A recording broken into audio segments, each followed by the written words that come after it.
Hey there, everybody. It's your girl Barbie J here with the recap and review of All the Queen's Men, Season 4, Episode 4. Back in the game. Yeah.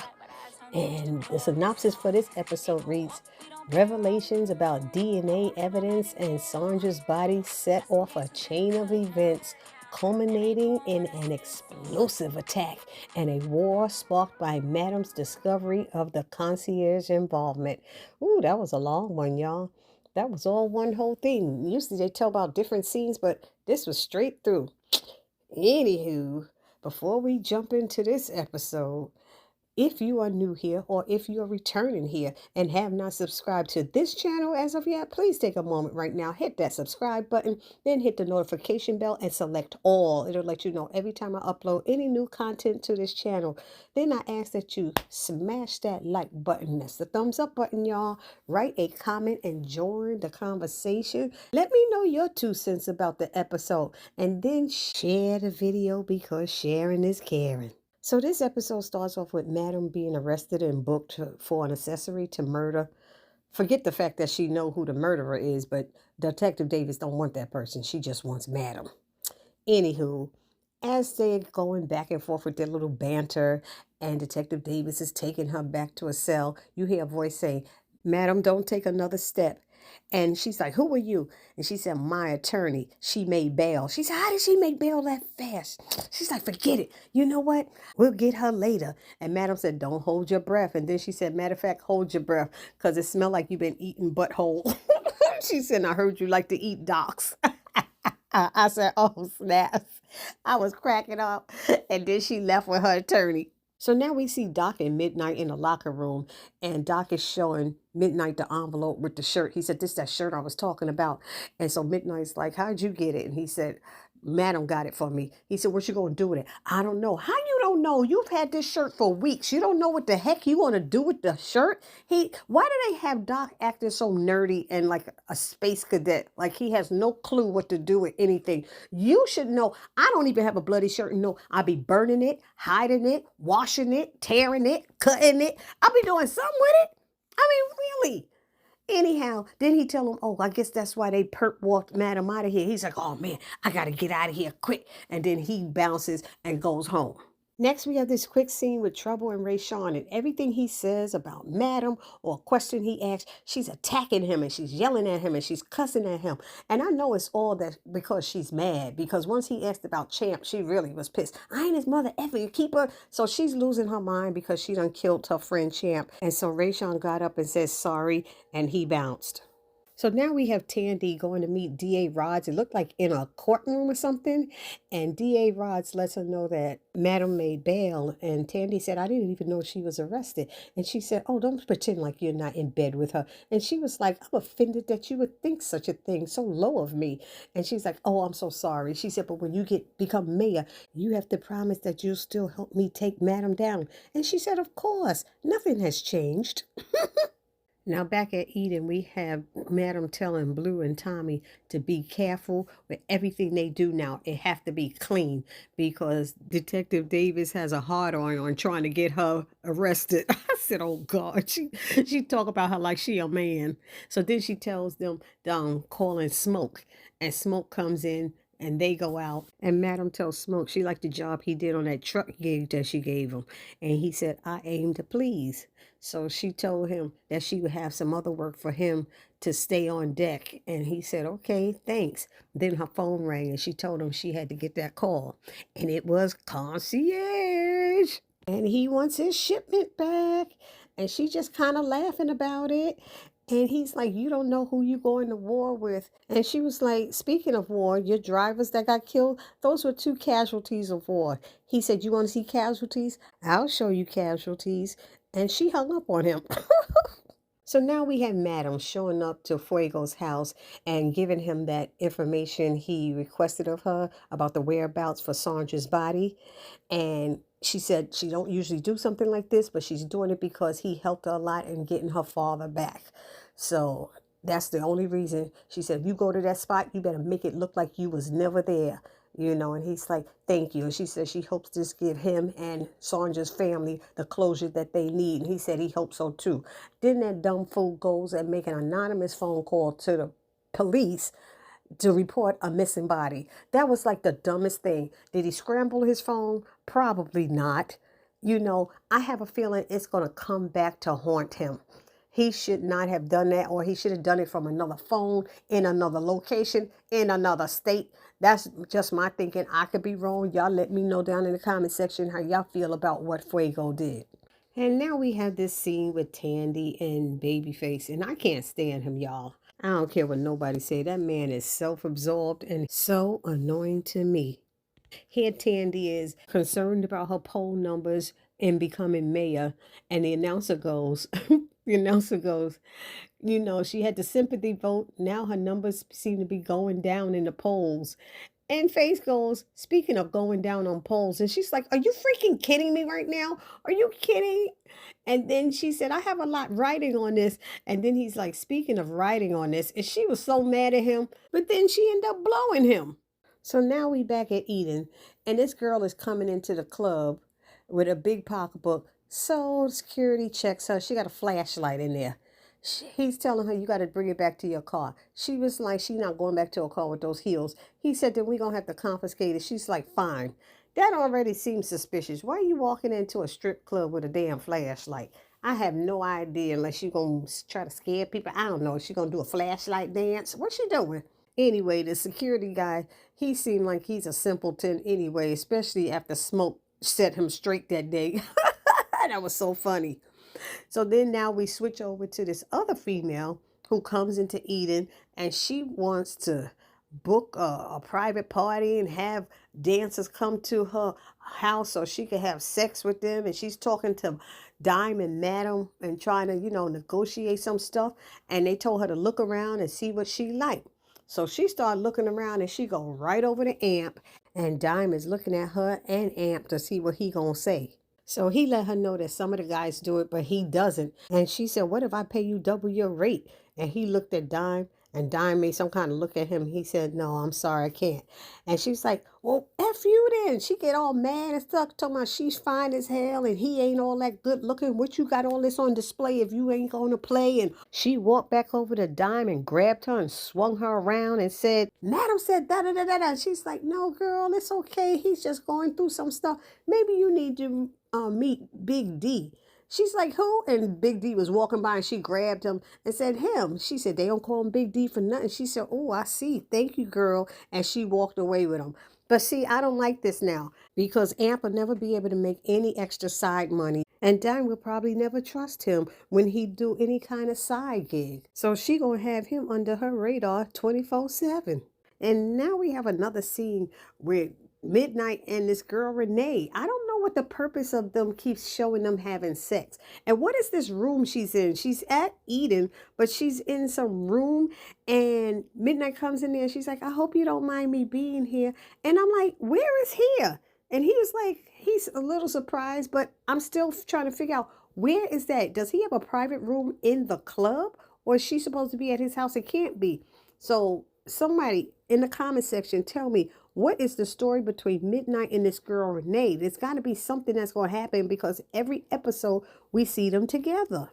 So next we have this interesting yet nasty scene with Quincy going into the VIP locker room, and he looking for, I don't know whose locker. How does he even know where the VIP locker room is? This was supposed to be his first day, or is it his second day at the club? And he's stealing Face's underwear, and he put it in his pocket.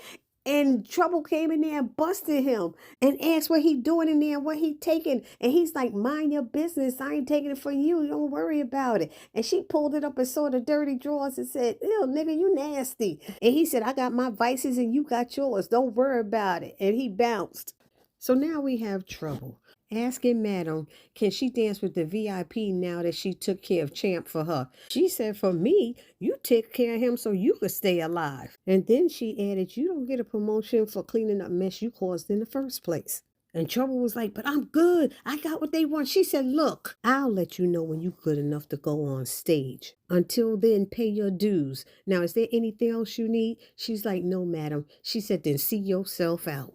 So now we have this scene behind Eden where Ladarius, the security guard, and these two other employees are out there smoking cigarettes. So Blue come outside and tell the two employees to go in. They have been out there long enough. Ladarius is playing with the flashlight and he's shining it on everybody. And Blue is telling him to grow the F up. You know what I mean? So he's like, you want to hear a ghost story and all this stuff. So she's like, boy, get inside. So as they go to the door about to go in, the flashlight blows up and Ladarius flows back and so does Blue. And when she's on the ground, you see an arm. Ladarius' arm is black and is laying on her chest.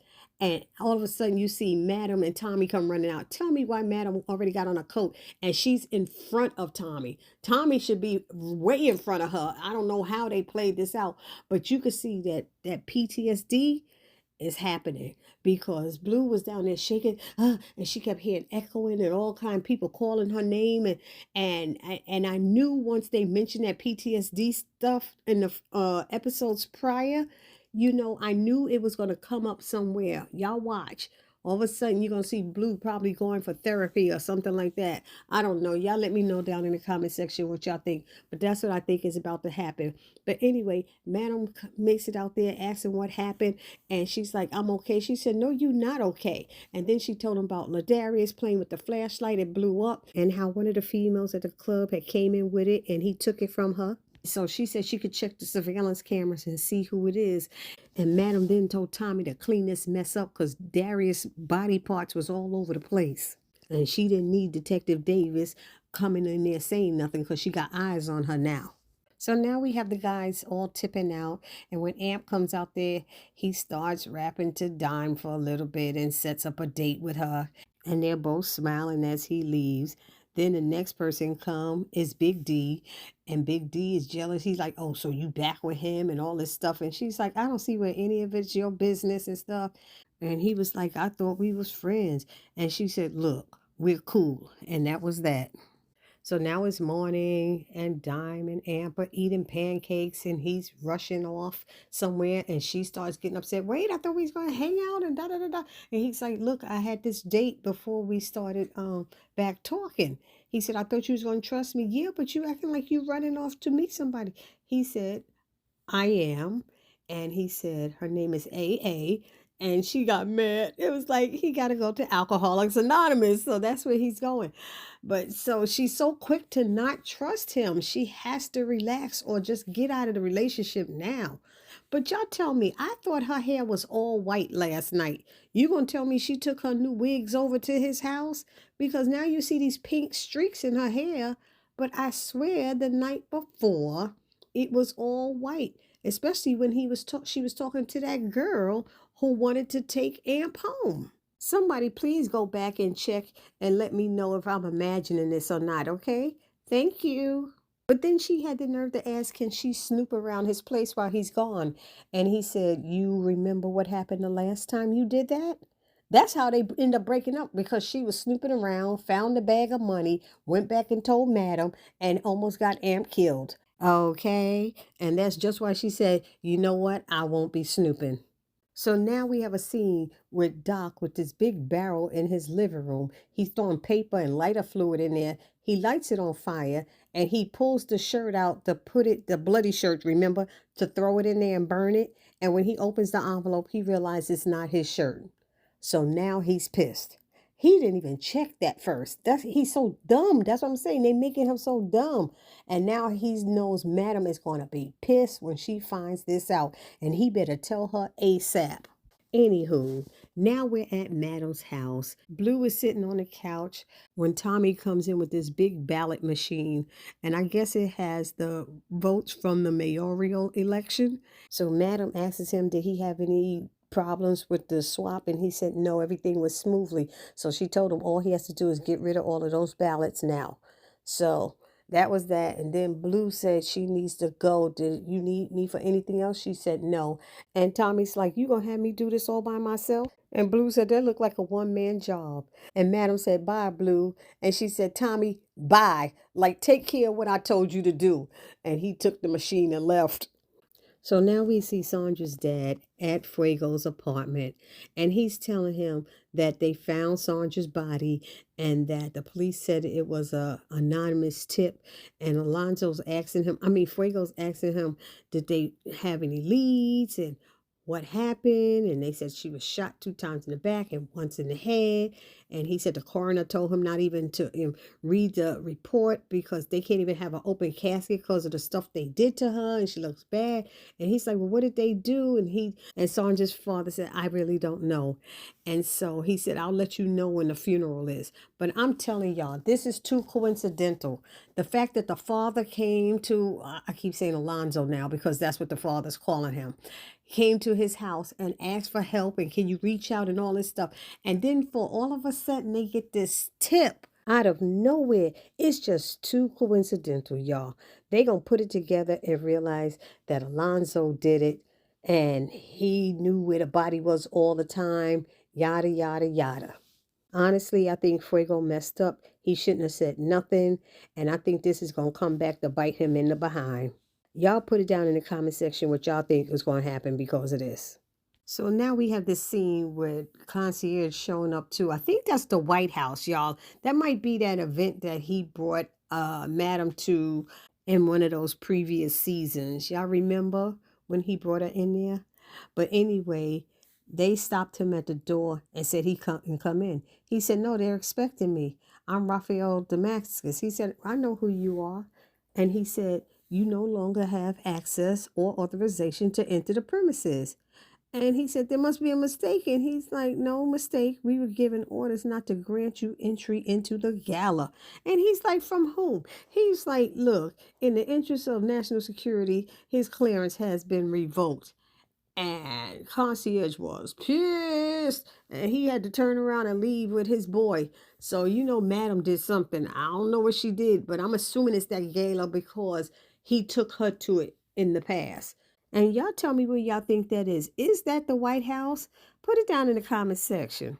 So now we have Madam and Blue in the basement with that female who brought the flashlight into the club. And they are questioning her, wanting to know why she brought it in there, who gave it to her to bring it in there, and she doesn't want to tell.